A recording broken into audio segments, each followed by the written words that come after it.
Well, it's the 4th of July. That makes me the holiday preacher. I'm beginning to see a pattern with holiday preaching. Everybody's gone. It's a lot like in baseball batting ninth at the bottom of the order. People are just hoping I stay in the box. You know, they're yelling at little Jimmy, just swing the bat, little Jimmy. You know, I kind of had that moment, just the way you greeted me with silence a minute ago, told me the bar's pretty low this morning. As a matter of fact, if I walk, you're going to get excited because I got on the bag, right? You're just going to go, yes, he's on the base. Look at little Jimmy go. So I understand where we're at this morning. I understand my role filling this particular pulpit. So I'm batting ninth, just trying to stay in the box and excited about the opportunity to teach God's Word. If you have a copy of the Scriptures, turn with me to Luke 19, verses 11 to 27. This is the text I've hand-selected for our consideration this morning together. I've entitled our topic this morning, Old School Gospel Bravery. Old School Gospel Bravery. Luke 19, 11 to 27. The year was 1620. 3,000 daunting miles on the North Atlantic. 102 passengers were on board. 3 pregnant women and 12 children were among the 102. It would take them a grueling 2 months to complete their mission. The conditions were wet, cold, harsh, absolutely miserable.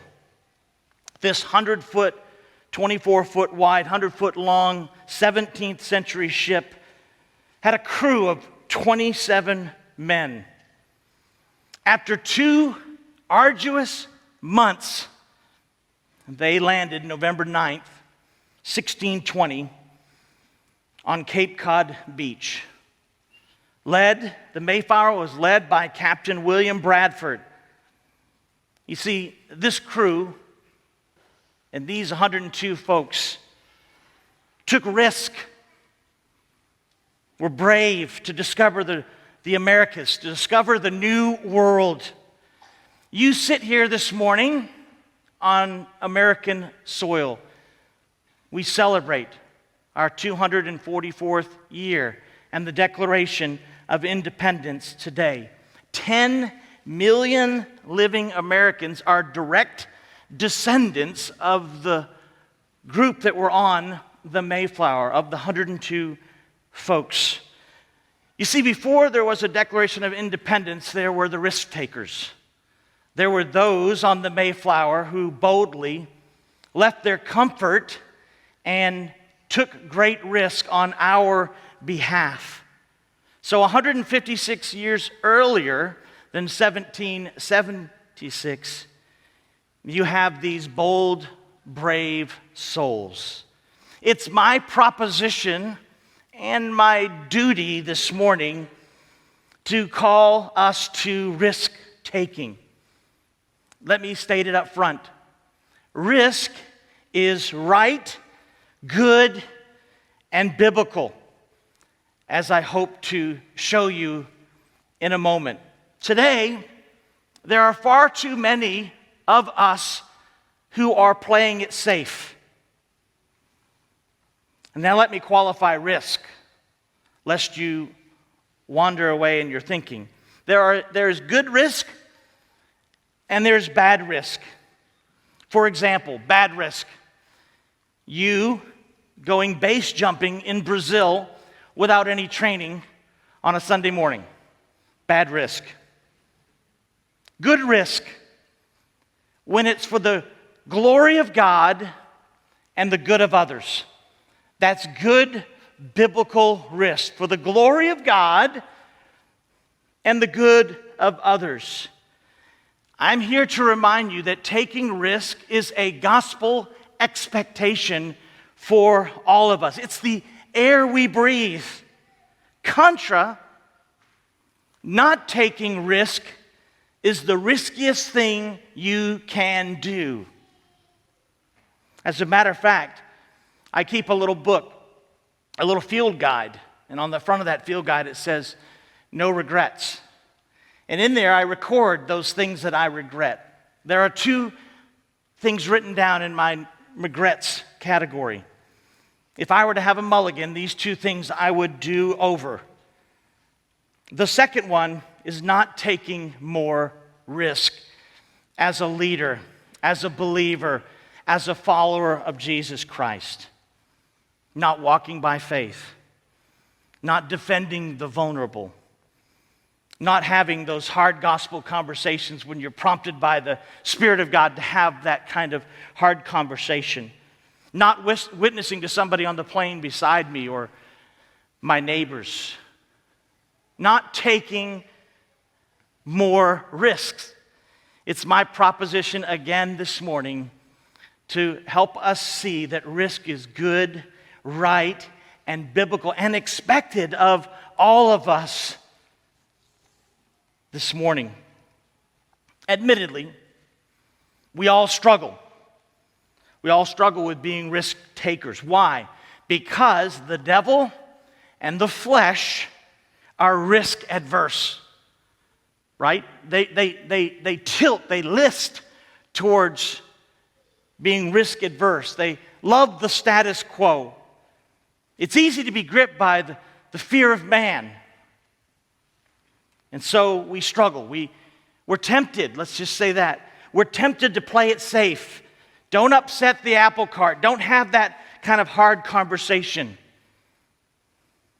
To keep with our nautical illustrations, Ernest Shackleton, the Antarctica explorer, put an advertisement out for his crew. Here's what it read. Men wanted for hazardous journey, small wages, bitter cold, long months of complete darkness, constant danger, safe return doubtful, honor and recognition in the event of success. Old school gospel bravery. I think we struggle with bravery, with moxie, with risk-taking. And I want to show you that it's expected of us in the Scriptures. And in particular, I want you to see it in Luke 19. You see, risk-taking is baked into the gospel. All kinds of risk-taking. Relational risk-taking. Maybe it's adopting a child or fostering a child. There's risk in that. Missiological risk. Going on a mission trip. We have a team in Albania, right? They're taking a risk. Economic risk. Giving. Generosity. Gospel risk. Talking to your neighbor. Ministry risk. Changing careers. Maybe retiring and resetting what God has uniquely called you to do. I'm not sure, folks, where you need to take risk. I am 100% confident we all need to take more risk, starting with myself. So let me give you a few tidbits before we read the text and approach this text. Now, I'm parachuting into Luke 19, so I need to help you appreciate. You know what tidbits are, right? It's an old 17th century English word. It's those things you find in your pocket. Like when you're in the Clydesdale class, I have different size shorts because I go up and down. And sometimes you'll put on a pair of 36s and there'll be a $20 bill in there. That's a tidbit. Like, wow, this is amazing. Or the other day I found some Mike and Ike's in a pair of shorts and I was like, this is wonderful. It's like a sugar blast in the middle of the day. Nobody would have thought it. That's a tidbit. But you have them in context, right? You have them in the Scriptures so that they just kind of open you up a little bit and go, oh, that's where we're at. Oh, that is delicious. That is awesome, right? Those are tidbits. I have a few for you this morning as we approach this passage, I want to help you navigate this text. First, you'll see right out of the gate in Luke 19, it's a parable. What is a parable? It's an earthly story with a singular heavenly meaning. Earthly story with a spiritual meaning. This is the final one in Luke's gospel. We're between Thursday and Friday before Passion Week, before the last week of Jesus' life. We're 17 miles from the holy city. Should arrive there on the weekend. It's the beginning of Passion Week. When you approach a parable, you do not want to push the details. Everything does not have a spiritual meaning. It could just be superfluous or on the side or adding color to the story. It doesn't mean you have to try to spiritualize everything in a parable. Don't be tempted by that at all. This parable is often associated with the parable of the talents in Matthew 25. They are different. They are not the same. Minas, which is the currency in this particular passage, is a description of our gospel responsibility and our need to take gospel risk. Talents are your gifts, your ability that God's uniquely equipped you to use and to be deployed in kingdom endeavors. So note, this is a parable. We're in parabolic literature. Second, Jesus has just proclaimed his singular priority. Look at Luke 19:10. Go north a little bit. Luke 19:10. For the Son of Man has come to seek and to save that which was lost. There it is, declarative. So there's high messianic expectation. They're coming into Passion Week. He's now declared, I've come to seek and to save that which is lost. So what happened in the Jewish mindset was that they thought, okay, it's going down. Right? So they're gearing up for battle. They're girding up their loins. They're about to do battle, right? They're in proximity to Jerusalem. He is now for the first time declared, I've come to seek and to save that which is lost. In other words, the kingdom of God is at hand, right? And it's going to happen now. If you listen to the text, if you hold Luke 19:10 up your ear like a seashell, you'll hear the song, Let's Get Ready to Rumble. That's what's going on in Luke 19:10. That's the kind of expectation. That's the kind of intensity in this particular text. Third tidbit. Jesus tells a parable about himself here. He wants to set the record straight. His own people, 7 days from now, will yell and cry out to crucify him. His own people will reject him.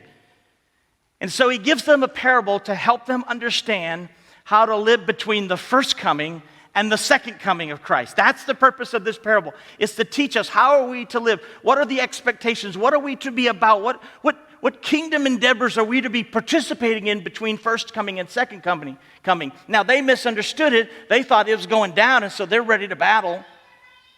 But this is how to live between the first coming and second coming. These are our marching orders. It's how you steward every single day. It's how you take more gospel risk. It's how you be enterprising for the kingdom or enterprising for the sake of the gospel. Jesus uses a well-known front page scandal about Archelaus, this nobleman that he's referring to, which everybody would have known, to describe this situation. Archelaus got out over his skis, and he thought he could lead the people. The people didn't like him. They resisted him, and therefore they would do anything to thwart him, as you can see when we read this parable in a moment. And this text, this narrative, provides us with two responses to gospel risk. First response is that you walk by faith and you take more risks. And you're bold. Proverbs 28:1 says the righteous are bold as a lion, right? Or you'll be paralyzed by fear and you'll be risk adverse. You won't be bold, you'll be sheepish in how you lead and how you live. With those tidbits in mind, let's take a gander at Luke 19:11 to 27. Let me read it for us this morning. As they heard these things, he proceeded to tell a parable because he was near Jerusalem. And because they supposed that the kingdom of God was to appear immediately, it was going down. He said, therefore, there's a nobleman went into a far country to receive for himself a kingdom and then return. Calling 10 of his servants, he gave them 10 minas and said to them, engage in business until I come. But his citizens hated him and sent a delegation after him, saying, we do not want this man to reign over us. When he returned, having received the kingdom, he ordered these servants to whom he had given the money to be called to him, that he might know what they had gained by doing business. The first came before him, saying, Lord, your one mina has made 10 minas more. And he said to him, well done, good servant. Because you've been faithful with very little, you shall have authority over 10 cities. And a second came, saying, Lord, your mina has made 5 minas. And he said to him, then you'll be over 5 cities. And another came, saying, Lord, here is your mina, which I kept laid away in a handkerchief, risk adverse. For I was afraid of you, because you are a severe man. You take what you do not deposit, and you reap what you do not sow. And he said to him, I will condemn you with your own words. You wicked servant, you knew that I was a severe man, taking what I did not deposit and reaping what I did not sow. Why then do you not put my money in the bank? Literally, table of robbers. And at my coming, I might have collected it with interest. And he said, those who stood by, take a mina from him and give it to the one who has 10 minas. And they said to him, Lord, he already has 10 minas. I tell you that to everyone who has, more will be given. But from the one who has not, even what he has will be taken away. But as for these enemies of mine, who did not want me to reign over them, bring them here and slaughter them before me. Old school, gospel bravery. First point I want to draw your attention to is what it means to walk by faith. What it means to have the moxie and the bravery and take risk as demonstrated in this passage. Walk by faith. Jesus here in the text is the nobleman. We are the servants. We are professing disciples of every single age. The minas represents the message of the gospel, Luke 19:10, that the Son of Man has come to seek and to save that which is lost. That message. 1 mina was about 3 months' pay, equivalent to about $6,000 today. Each servant was given 1 mina to invest it, to, as the text says, engage in business while I'm gone. You're to steward that investment. You're to take action. You're to be entrepreneurial with the mina and let the free markets work on your behalf and see what you can return. You're to engage. Pragma. We get our word pragmatic from. Do something pragmatic for the gospel. Take action. Step up to the plate. Swing the bat, Jimmy. You can sense even in the text, there's an urgency there. Get busy. Do something. I'm giving you something. I've given you this ability to speak on my behalf. Do something with it. You never know when Jesus is coming back, so use every single moment as if it were your last. And then in verse 15, there's a day of reckoning. Reminds me of an ancient Shark Tank, where they're going to come in and pitch what they did with their investment and how they want to have a greater investment. 2 guys, he calls 3 in, 2 guys crush it, 1 guy is an epic fail. First guy, let's call him Mr. 10 Cities. Mr. 10 Cities, he didn't play it safe. Oh no. He was faithful and fruitful. And it means both, right? You have to be both faithful and fruitful as a servant.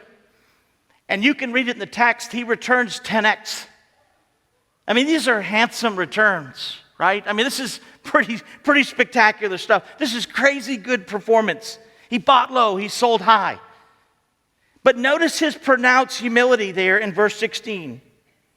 The first appeared saying, Lord, your mina has made 10 minas more. Your mina, not my mina. Yours. It was your money to begin with. He didn't take any credit for its growth, for the activity. It was the nobleman's gift to him to reinvest. Reminds us of our own salvation, right? For by grace you've been saved through faith. That not of yourselves, it is a gift of God, not of works, lest any man should boast, right? And so we're rewarded for our faithfulness and our fruitfulness. And honestly, if you know this text coupled with other texts, you are really looking for the phrase that's in there, the well done of verse 17. You want to finish your course, you want to finish the race, you want to finish your life, and hear those words, well done. There is a judgment day coming for our works as believers. And I am acutely aware that I will be held accountable for the stewardship of the gospel, starting with my own family and then all the way to the nations. That I am accountable, that I will answer one day on being fruitful and being faithful. Can I show you something really cool in the text? Take a look with me there. Look at the reward. What does he give him? Verse 17, and he said to him, well done, good servant, because you've been faithful in a very little thing, you now have authority over 10 cities. Do you see that? He doesn't say, hey, you crushed it, so take a break, retire, relax, more PTO, give me a sabbatical. He gave him more responsibility, right? Now you're over 10 cities. You're a vice regent over 10 cities. You get more responsibility. That's how leadership is, right? We don't go to bed rested and all happy and try to get a quick 9 hours in. We fall into bed. We crawl into bed, right? This is how it is. You're faithful with a little, you get more. You don't get to relax. You don't retire early. You dig in, right? You take more risk. To whom much is given, folks, much is required. Here's a little leadership secret that I've learned over the years. If you want to get something done, find the busiest guy or gal in the room and ask them to do it, and they will crush it. It's a little secret. It's the way it is. Why? Because with responsibility begets more responsibility. And with granted leadership begets more granted leadership. That's why we're always looking to be faithful in the little things so that we can be over here doing Christ's work. We're to crush it until our last dying breath. I'm not going to watch things happen. I'm not going to let things happen. It is my heart and my desire and the biblical expectations to make things happen. That's what we're called to. We're called to take more risk. Then there's a second guy. Let's call him Mr. Five Cities. He also takes risk. He's given one mina and he engages in entrepreneurial activity and returns such. So he invests to his ability. Here in the text is just another point that everybody's not gifted equally. Everybody's capacity is different, and that's perfectly good, right, and beautiful in the gospel, right? It's okay. The 5-city guy and the 10-city guy, they both glorify God. They're the best version of themselves and how they've been equipped and what they've been called to. They do with what they have to do. They're not jealous of the 10-city guy.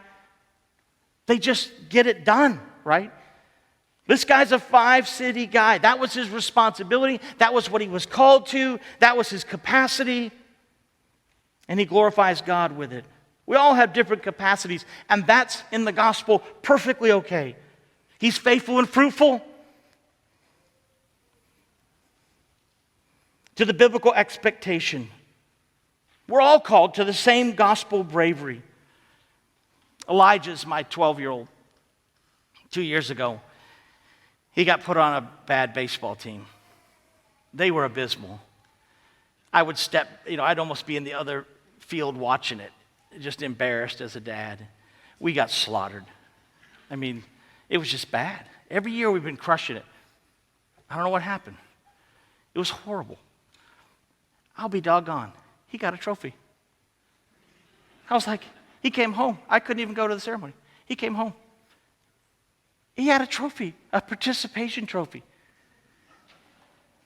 You don't get participation trophies in the kingdom. You got to participate. You got to take risks. You got to get in the game. You got to have old school gospel bravery, right? This is what we're called to. This is the expectation. And to play it safe, you're not going to get a trophy. It's not how it works in the kingdom. And it's not how it should work in athletics. That was free. If you're a coach that might be tempted to do that, let me confront you from behind this big sacred desk that you can't harm me. Let's look at the third guy. Let's call him Mr. Inaction.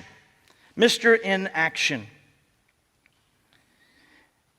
Verse 20, another came saying, Lord, here's your mina which I kept put away in a handkerchief.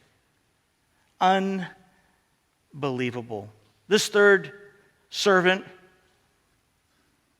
is questionable. Mr. Inaction. He played it safe. He doesn't have a reckless bone in his body. But as you're going to see, it's a life of wasted opportunity. He took no risk whatsoever. He demonstrated being paralyzed by fear of man. He actually is a professing disciple, but his works defy him. They deny him. Remember, the devil and the flesh are risk adverse. He refused to do hard gospel things. He could not bring himself to pull the trigger. He could not share the gospel with his neighbors. He thought it was everybody else's responsibility. That's why we hire these pastors. We hire these elders, right? That they do that kind of stuff. His gospel constitution was weak and timid. Again, church, the riskiest thing is to take no risk, to make no decision, as this man did, to literally take his mind and put it under the mattress, to put it in a handkerchief in reserve so that he could stand boldly before his Lord when he returned and say, oh, look what I did. I didn't go to the free markets. I didn't take any risk, but I didn't lose anything either. I didn't go red, right? I kept the investment solid. Well, as you can see from the text, he's called into accountability. And you can just kind of feel it in the text. He like whips out this handkerchief. Like he's super proud. He's like, yeah? He unfolds that puppy. Hey, look, I didn't do a doggone thing. It's carefully wrapped up. He thought he was going to be applauded for not taking any risk, for not losing a penny. More conservative type of guy, right? He's not being conservative, Jesus said. He's being rebellious. That's stinging. He took no risk. He had zero exposure. There was no, for me to live as Christ and to die is gain in his heart. And in verse 22, it's stunning. He calls him a wicked servant. He's thinking he's going to be applauded, right? It's actually what he did was disgraceful. And what he does is classic misdirection. Look at it, verse 21. For I was afraid of you, because you are a harsh man, an exacting man. You take what you do not lay down, and you reap what you do not sow. You skinny from the prophets. Therefore, I'm scared of you. And so, what he does is when he's confronted and he knows he's in trouble, he does classic misdirection. He goes to character assassination. Instead of owning his weakness and owning his lameness, he blames it on the Lord being too harsh, and I was just paralyzed by fear. I was paralyzed and I didn't take any action. I couldn't do it. It was so hard to talk to the captivated audience in the middle seat beside me. And he blames his own inaction on the nobleman's leadership. He says, you're austere. You have high expectations, too high. You're hard-nosed, you're demanding, you're harsh. And so it's just classic sabotage going on there. Blame others instead of owning it yourself. Not my bad, should have stepped up, my fault. Blame it on the team. Blame it on everybody else around. It's the wrong kind of fear, is the fear of man. You make yourself look better by actually tearing others down. I think personally he's sort of acting more like Judas than Jesus. He's sitting in the grandstand. He's an armchair quarterback, right? He was doing nothing. He was a do-nothing, so-called disciple. I'm pretty confident between the lines here, you could kind of know where he's coming from. He's the kind of guy that loves the indicatives. There are indicatives in the Bible and there are imperatives in the Bible, right? There are 250 indicatives in the New Testament, but there are 1,040 imperatives. Indicatives declare what God has done on your behalf. Imperatives are what we're supposed to be about and doing, and they outweigh 4-1. But that's where they default to. When you're passive and status quo and embracing mediocrity and refusing to take a risk and refusing to do something with the kingdom that's inside of you that God's given you, you lean into the indicatives, not the imperatives. You don't want to be told what to do, that you have responsibility. Let me tell you something, folks. Look up. Risk-free living is not gospel living. Baked into the gospel that we declare week after week from this sacred desk is and our expectations on us, right? Not to be risk-free, but to take more risk. The things he said in verse 21, which we know the nobleman's Jesus, the things he said about Jesus or about this man in the story give us at least pause. It's hard to imagine someone being a true believer who talked about Christ. Those are words and marks of the unconverted, not of the converted. At a minimum, if these kind of things are regularly coming out of your mouth, it should at least cause you pause to examine yourself in the spirit of 2 Corinthians 12:3, to examine yourself and to see even if you're in the faith, right? Be careful of making God into your own image. Be careful. And it begs the question, can you be in Christ and silent, risk-adverse about the gospel? Can you not share the gospel? Can you let people die without hearing the gospel? Can you be silent? This parable, Jesus, a week before he's about to be crucified, says, not a chance.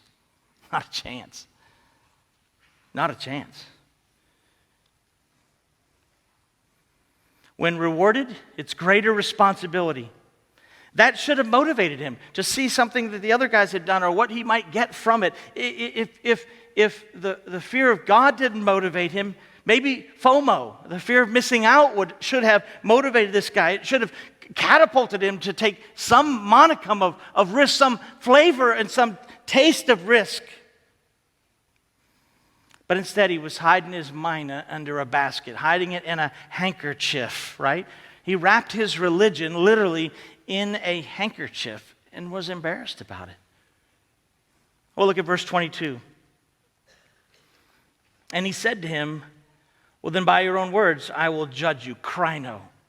He's talking about the eternal judgment. Jesus calls his bluff. And he says, you wicked servant, did you not know that I am a harsh man, taking up what I did not lay down and reaping what I did not sow? He just repeats back to him his own words. He calls his bluff.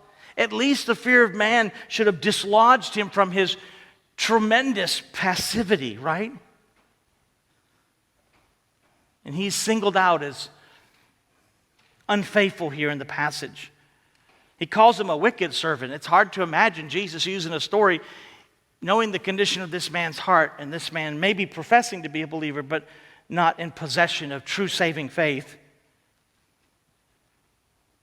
His indifference towards a lost and dying world, his lack of empathy, his hiding of the gospel, his refusing to do hard gospel things, his resistance to have hard gospel conversations, his resistance to correct his children, his resistance makes me question where this man is with the Lord. Makes me wonder if he's a gospel guy or a gospel gal, right? Makes you wonder, right, when you see this kind of behavior.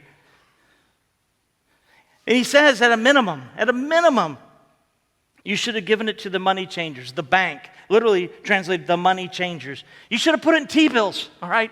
I know it's not a lot, but it's something, right? You could have deposited in the bank, got 1% or 2%, maybe a little interest. It was almost, you would be hard to go to zero with that kind of investment strategy. You didn't even take a step in the direction of investing. Folks, there's a high cost for inaction. You can see it there in 24 to 26. The other 7, they're the ones going, what? They are big-eyed and thinking, uh-oh. He just chose to bring 3 forward, to bring those 3 accountable. But the other 7 are the ones going, well, those bystanders in verse 24, then he said to the bystanders, that's the other 7, take the mine away from him and give it to the other one. They're like, what? That's crazy. That's not fair. That's what they're saying in verse 25. They're sobered up quick. Negligence and apathy in gospel is never rewarded. Those who proclaim Christ and do hard gospel things get more opportunities to talk to more people, and they get used more and in greater ways. It's just that simple. You're entrusted with some. You're either a 5-city, 3-city, 2-city, 4-city. I don't know where you need to take risks. It's not my responsibility, but you do. And wherever it is, take that risk for the sake of the gospel. Have that conversation. Like I said, my regrets in life, I can go back to times when I didn't have a conversation and could have saved that couple a world of heartache.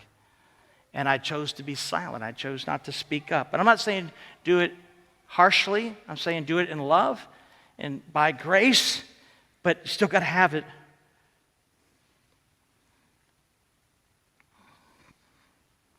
I don't know about you, but I want to be a 5-city kind of guy.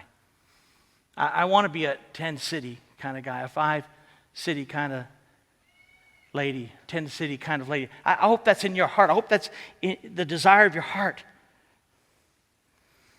Honestly, can I be real honest? It's one of the attractions of this church since its beginning. God has delighted in doing great with very little. In a smaller town in the Central Valley, in the San Joaquin Valley, you have this lighthouse, and out of it comes ministry to Mexico and Peru and to Africa and to Europe and to Albania. Think of it. Why? Because if you're faithful with a little bit, God will give you more. That's why as your elders lead you, they are constantly they're pushing to do more, right? To take some risk.